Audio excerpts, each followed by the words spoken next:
আপনারা দয়া করে সেনাবাহিনীকে গালি দিবেন না, সমস্ত অপরাধীকে গালি দেন। আমি দিচ্ছি, আমি মামলা করেছি, আমি আজকে সকালে স্ট্যাটাস দিয়েছি, এই জন্য আমি হাজার হাজার মানুষের কাছে গালি খাচ্ছি ফেসবুকে। আমি সেনাবাহিনীকে কেন ডিফেন্ড করতে চাই? ভারতের এজেন্ডা তারা আমাদের সেনাবাহিনীর জনগণ মুখোমুখি করতে চায়।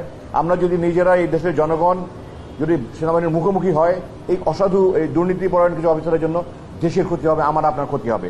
আমি দুটা কথা বলতে চাই। প্রথম কথা হলো যে আমি এই মামলা প্রতিহিংসার জন্য করিনি। আমি প্রতিহিংসা পরায়ণ নয়, আমি জিজ্ঞাসা পরায়ণ নয়, আমার কোনো হিংসা নেই। আমার এটা নিয়ে সেনা কর্তৃপক্ষের ঊর্ধ্বতন কর্তৃপক্ষের একাধিকবার অনেক মিটিং হয়েছে এটা নিয়ে। আমি মামলা করব কি করব না, আমি ডিসেম্বরে করেছি, আপনারা হয়তো জানেন না। জানুয়ারিতে কিন্তু এই 5 জন ডিজির বিরুদ্ধে ওয়ারেন্ট বের হয়েছিল এবং তাদেরকে তখন গ্রেফতারের চেষ্টা করা হয়েছে, তারা তখন থেকে পলাতক। এই ওয়ারেন্ট কিন্তু প্রথম ওয়ারেন্ট নয়, এটা তাদের বিরুদ্ধে দ্বিতীয় ওয়ারেন্ট।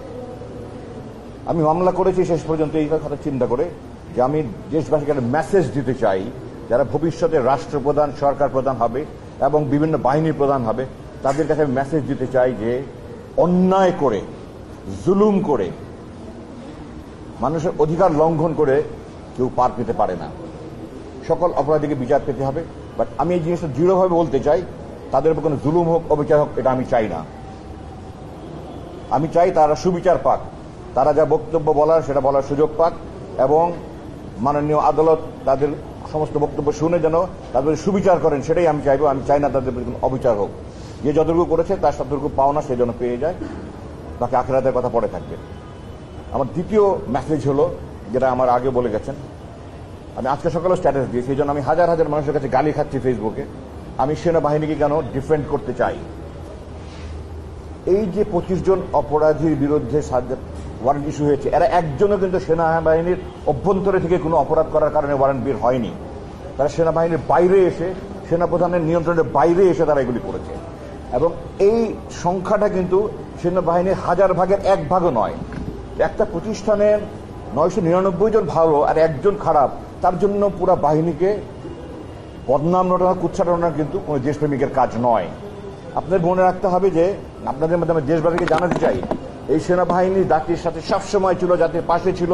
5ই আগস্ট বিপ্লব কতটা কি হতো যদি সেনাবাহিনী পাশে না থাকতো, ভয়াবহ চিন্তা করা যায় না।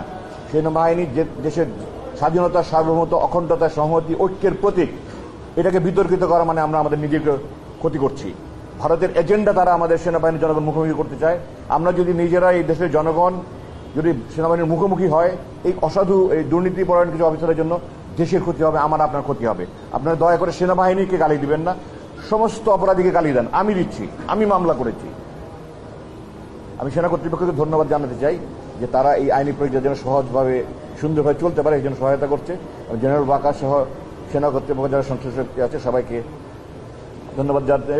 যারা এখনো ধৃত হয়নি, ধরা যায়নি, তাদের আনার ব্যাপারে পূর্বে বলা হয়েছে। আমিও আবার বলছি, সবাইকে আইনের মুখোমুখি করা উচিত। যারা পলাতক আছে তাদের বিরুদ্ধে ইন্টারপোলের মাধ্যমে তাদেরকে এনে বিচারের মুখোমুখি করা হোক।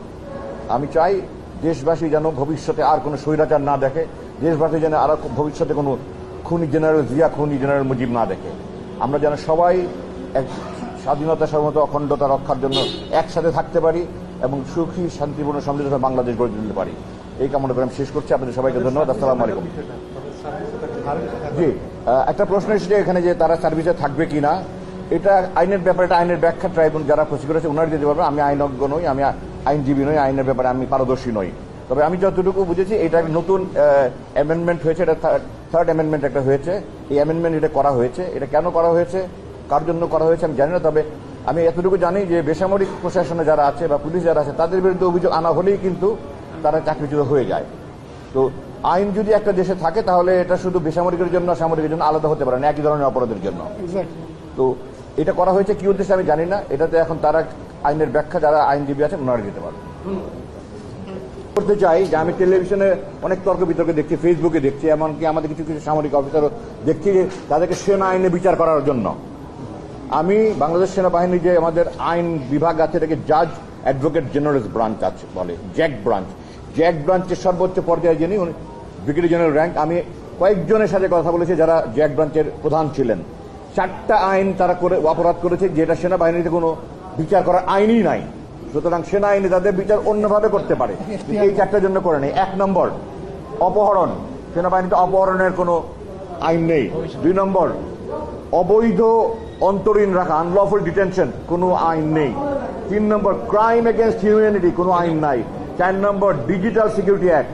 তো যে সমস্ত আইন সেনাবাহিনীতে নাই, ওগুলোর জন্য সে বাইরের অপরাধের সাথে সংযুক্ত তাকে বাইরের কোর্টে করতে হবে। সুতরাং এগুলো ব্যাপারে সেনাবাহিনীতে আইন, কোন রকমের কোনো আইন নেই। এটা নিয়ে অনেক টকশোতে দেখি আমি, ওনারা না জেনে কথা বলেন। আমি দুঃখ প্রকাশ করছি যে ওনারা না জানলে ওনাদের কথা না বলা উচিত। মানুষকে ওনারা বিভ্রান্ত করছেন। কিছু কিছু সেনা কর্মকর্তা অবসরপ্রাপ্ত তারাও করছেন।